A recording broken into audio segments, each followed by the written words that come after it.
பிறக்கும் போதும் அழுகின்றான், இருக்கும் போதும் அழுகின்றான்.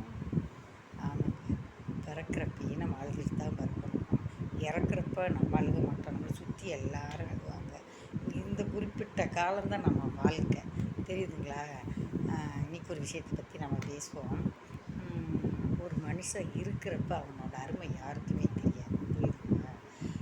தாய் தகப்பனை எடுத்துக்கங்களேன். தாய் தகப்பன் இருக்கிற வரைக்கும் அவங்கள பற்றி நம்ம பெருமையாக எதுவுமே நினச்சிக்க மாட்டோம். ஆனால் அவங்க இறந்த பிறகு தான் அவங்க நமக்காக என்ன தியாகம் பண்ணுவாங்க அப்படின்னு நினச்சி அவங்கள நினச்சி நம்ம வருத்தப்படுவோம். ஓகேவா?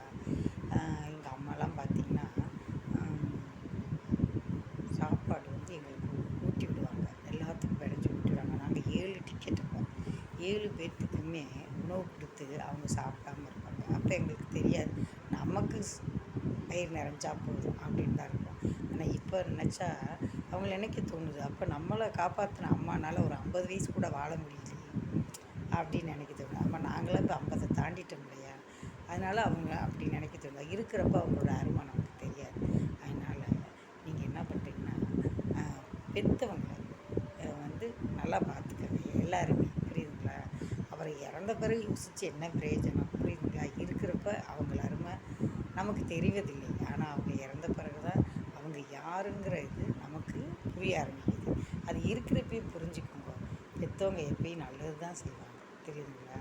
அதுமாதிரி நீங்கள் பசங்களும் பிள்ளைகளும் அவங்கள நல்லா கவனித்து பார்த்துக்கோங்க. ஏன்னா நம்ம இருக்க போகிற காலகட்டங்கள் கொஞ்சம் காலம்தான்.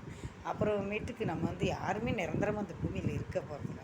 அதனால் ஒரு தாய் தகப்பனை நல்லா பாருங்கள், கைவிட்டுறாதீங்க.